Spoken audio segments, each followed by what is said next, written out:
भाग एक के अंत में आत्मा के गायब होने के बाद चारों दोस्त अर्जुन, कबीर, रोहन और समीर होटल की जगह खाली वीरान जमीन देखकर सकते में आ गए। कबीर ने कहा, दोस्तों, ये सपना था या सच? लेकिन तभी अर्जुन ने अपनी शर्ट की कॉलर उठाई और सब स्तब्ध रह गए। उसकी गर्दन पर अब भी काले निशान बने हुए थे, जैसे किसी ने कसकर पकड़ रखा हो।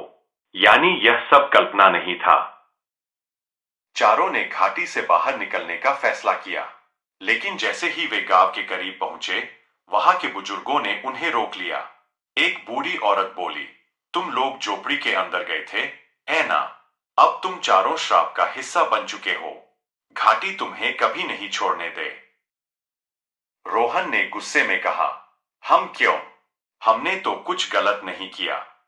बूढ़ी औरत ने धीमी आवाज में जवाब दिया, राक्षसी आत्मा की असली कैद अभी टूटी ही नहीं है। तुम सिर्फ उसके खेल का हिस्सा बने हो। धीरे धीरे दोस्तों के बीच अजीब बातें होने लगीं।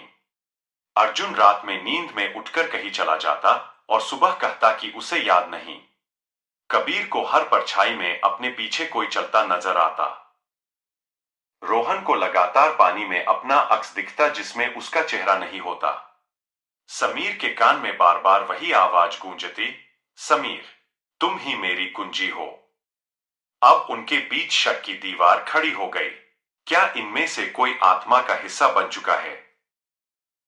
एक रात चारों दोस्तों को घाटी के बीचों बीच बनी काली झील के पास खींचा गया। झील का पानी इतना शांत था कि उसमें पूरा चांद उतर आया था। अचानक पानी से काले हाथ निकले और अर्जुन को खींचने लगे। तीनों ने उसे बचाया, लेकिन पानी के बीच से एक और आकृति उभरी, वही राक्षसी आत्मा। इस बार उसकी आंखें और भी भयावह थीं। उसने कहा, तुमने मुझे अधूरा मुक्त किया है। अब तुम्हें अपना बलिदान देना ही होगा। चारों ने भागकर फिर वही डायरी खोजी। उसमें एक और पन्ना था जो पहले कभी दिखा ही नहीं था। उसमें लिखा था, 4 दोस्त आएंगे। उनमें से एक को अपनी आत्मा समर्पित करनी होगी, तभी श्राप टूटेगा, वरना घाटी हमेशा उन्हें कैद रखेगी। अब सवाल यह था, कौन बलिदान देगा? सब एक दूसरे को देखने लगे। डर, शक और दोस्ती का इम्तिहान अब सामने था। रात के अंतिम पहर झील के किनारे आत्मा फिर प्रकट हुई। उसने कहा, फैसला करो, कौन अपने दोस्तों के लिए मरने को तैयार है?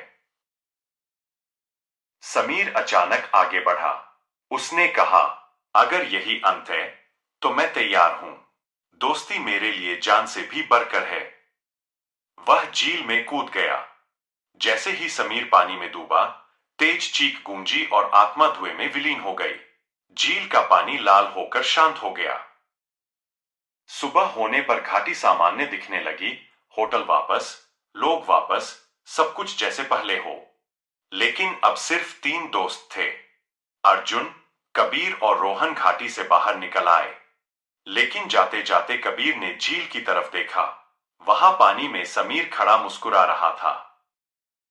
उसकी आंखें अब काली हो चुकी थीं।